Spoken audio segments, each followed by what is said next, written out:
نو كانت بإمضاء أردا توران في مناسبتين، والختام مع الرقم 10 مع ليونيل مع ميسي بالنيو لوك هذا المساء، وبشارة القيادة هذا المساء ليحمل كأس السوبر الإسباني قائدا في ظل غياب أندرياس أنيستا في ليلة السوبر. وكانت سوبر للبارسا وعشاق البارسا بهذه الثلاثية. فرحة، أحاديث لسواريز مع بيكي، وأحاديث موجودة هنا لكل لاعبي البارسا. خيبة أمل حاضرة لإشبيليا، وإن كان إشبيليا هذا المساء يتلمس طريق الموسم مع سان باولي بأسماء جديدة.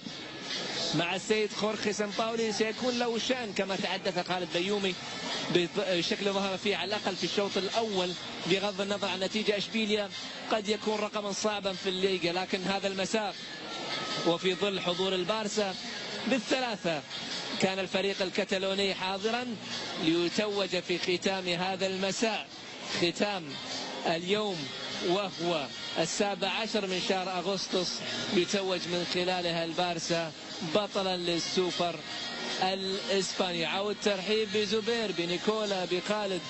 زبير ما تغير الحال كثير على مستوى النتيجة عن مباراة الذهاب، فقط زاد هدف ميسي، وثنائية أردا توران كانت حاضرة بشكل مميز. إن كان الهدف الأول هو مجهود مميز من ميسي، لكن الهدف الثاني كانت لمسة توران واضحة جدا من خلاله. أكيد حمد إنه الشوط الثاني كان أحسن بكثير بالنسبة للبارسا ولويس إنريكي من الشوط الأول صراحة. هدف أردا توران الأول اللي عمل بريك الهدف الثاني غير امور كثيره بالنسبه للبارسا.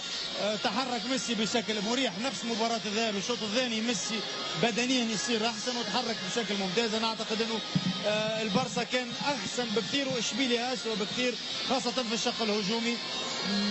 انا اعتقد فوارق برشلونه واضحه في الشوط الثاني. الانتصار الاكبر بالنسبه لبرشلونه انا اعتقد انه اندري غوميز في هذه المباراة أهم من اللقب بالنسبة للبارسا من كأس السوبر، إنه أندري غوميز ضر بهذا الشكل. جميل، إنجاز كبير بالنسبة لبرشلونة. صاحب الثنائية أردا توران متواجد مع عمر الجغيمان. تفضل يا عمر. شكرا لك حمد. Man of the match we can say. Assist in the first game, 2 goals in the second game. What can you say about all of this? Yeah, we worked hard today.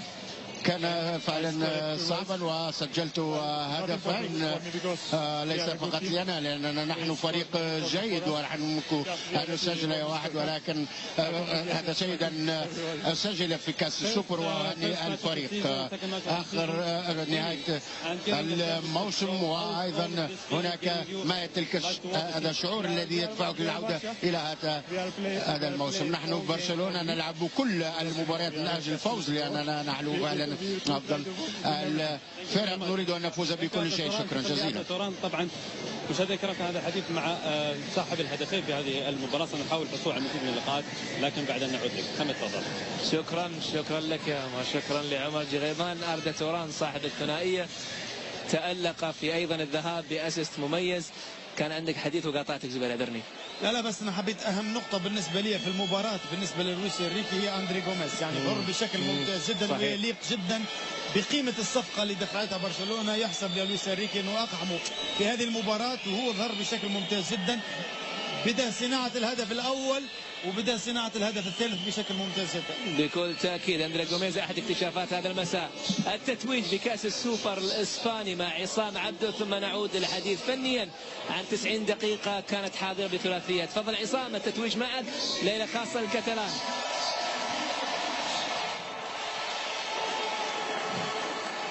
إذا برشلونة بطل السوبر، والآن في محطات التتويج في ليلة جميلة، ليلة تعيش كاتالونيا على بطولة أخرى ولقب جديد كأس السوبر رقم برشلونة. الميزة الجميلة في هذا المساء ان البارسا بأداء راقي جدا لم يفز على فريق نادي اشبيليا. برشلونة بطل كأس السوبر مرة 12 في تاريخه. خزائن هذا النادي يضاف إليها لقب غالي، لقب جميل، الألوان الزرقاء والحمراء. لا صوت يعلو عن صوت الفرحة الجميلة بالنسبة لنادي اشبيليا. لويس انريكي الرجل اللي يدخل التاريخ في هذه الليلة بالفوز الثامن على مر التاريخ بالنسبة لنادي سيفيليا. فريق تعامل مع الذهاب وتعامل مع الإياب بحنكة وخبرة كبيرة، هي خبرة النجوم وحنكة النجوم. نجم الكبير كابتن فريق برشلونة انيستا الغائب الأهم النهارده في هذا المساء، إنما برشلونة أقنع أبدع، استمتعنا الحقيقة بأداء برشلوني راقي جدا في هذه الليلة. إذا كان هناك نجاح ايضا بالنسبه لاندريا جوميش، بالنسبه لدينيس سواريز، مجموعه اللعيبه. ليونيل ميسي مأدي مباراه كبيره لم يقدمها من فتره طويله الحقيقه بالنسبه لنادي برشلونه. مبروك للبارسا، مبروك لجماهيره في كل انحاء الوطن العربي وفي كل انحاء المعموره.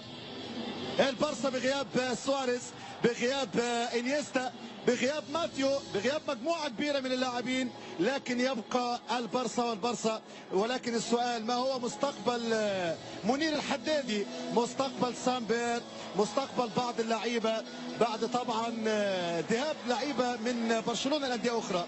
أجواء راقية جدا، ممتعة جدا، حضور جماهيري كبير جدا. أفضل ما في الحضور الجماهيري هو كل الأجناس العاشقة طبعا بالنسبة لنادي برشلونة. برشلونة يبقى برشلونة، يبقى كبير ويزداد بريقه هنا في الكامب نو، هنا في مسرحه وفي ملعبه. استمتعنا بأداء جميل ب3 أهداف في منتهى الروعة. هارد لك لنادي اشبيليا، الفريق اللي حاول امام فريق نادي برشلونه. عموما اصدقائي الكرام، تقبلوا اجمل واحلى تحياتي عصام عبده من هنا من برشلونه من كاتالونيا من هذا الاقليم. ابعث لحضراتكم اجمل واحلى تحياتي على امل اللقاء ان شاء الله مع حضراتكم مره اخرى من جديد عبر ابو ظبي الرعايه في مواعيد قادمه اخرى هنا في اوروبا وفي كل انحاء المعموره. لكم التحيه والاحترام والتقدير. ننتقل ان شاء الله للزميل العزيز حمد الابراهيم على مستوى التقديم، كباتن كبار كابتن خالد بيومي، الزبير بيا، نيكولا فينتولا، أسامة الأميري وعمر الجغيمان. وهذه أجمل تحيات فريق العمل وإلى اللقاء. شكرا لعصام عبده. هذه لحظات التتويج. إذن البارسا كامبيونز دي سوبر كوبا دي إسبانيا. البارسا هم أبطال السوبر الإسباني في هذه النسخة، وميسي القائد هذا المساء يرفع الكاس. مكاسب عديدة تحدث عنها زبير حاضرة للويس أنريكي هذا المساء. مجموعة لاعبين، ها هو الغائب الحاضر أندرياس أنيستا يحضر هذا المساء بالتيشيرت، ولكنه حضر وتوج مع فريق البارسا. زبير تحدث عن مجموعة مكاسب نيكولا. فعلا أندري جوميش قدم نفسه بشكل مميز في وسط الملعب. صحيح أن رحيل كلاوديو برافو بشكل مميز هذا المساء بتصديات مميزة بتصدي لركلة جزاء، لكن هناك مجموعة مكاسب مميزة للويس أنريكي في جميع المراكز تقريبا. anche Alex Vidal ha fatto una buona partita, soprattutto il secondo tempo الفريق الى الامام ايضا. ودينيس سواريز قدم مباراه فعلا رائعه بالنسبه له، كان ايجابيا. والبا ايضا سجل هدفين، ولكنه قدم عمل كبير جدا. لابد ان نقول ان اشبيليا ساعد كثيرا هذا المساء برشلونه، واعتقد ان بالنسبه لمدرب ذو شخصيه عاليه مثل سامباولي بامكانه ان يقبل بمباراه مثل هذه. لما راى اي شخصيه وقوه في اشبيليا، وهذا لما كنت نتوقعه. وحتى العديد من اللاعبين الذين لديهم فرصه الفوز بمركز اساسي في الفريق. ولكن برشلونه قدم بانه لديه 11 اساسيا، ولكن مجموعه من اللاعبين دائما في لاعبين ممتازين شبان بامكانهم الاستفاده منهم خلال موسم طويل بالنسبه لبرشلونه. يعني المكاسب الكثيرة قد تعد وقد لا تعد لهذا السيد لويس أنريكي. جرب عديد اللاعبين في مراكز مختلفة. اليوم شاهدنا على فترة بسيطة راكيتيتش كلاعب قلب دفاع خالد، وكنا مستغربين وجود راكيتيتش في هذا المركز، لكن يبدو أن لويس أنريكي يعني لديه مجموعة مرنة. وشاهدنا يمكن هذا الموسم أردا توران من خلال الذهاب والإياب يقدم نفسه بشكل مميز من خلال المباراة الأولى ومن خلال هذه المباراة. أكيد يا حمد، أكيد. يمكن احنا كلمنا قبل المباراة قلنا لأول مرة بنشوف دكة بدلاء في ظل غياب نيمار. دكة بدلاء قوية جدا جدا يعني، وما استفادش منها خالص النهارده حتى لويس انريكي. ده مكسب. المكسب الثاني البديل القوي اللي موجود، اللي قاعد وانت قاعد على الدكه تقدر تفكر مين ممكن يغيرك في نتيجه المباراه وشكل المباراه، حتى لو انت محتاج على المستوى الدفاعي او المستوى الهجومي. 3 تطبيق الطريقه في اوقات كتيره جدا، حتى بعد الطرد شفنا 4-4-1 او 4-4-1. بطولة أخرى ولقب جديد كأس السوبر رقم برشلونة.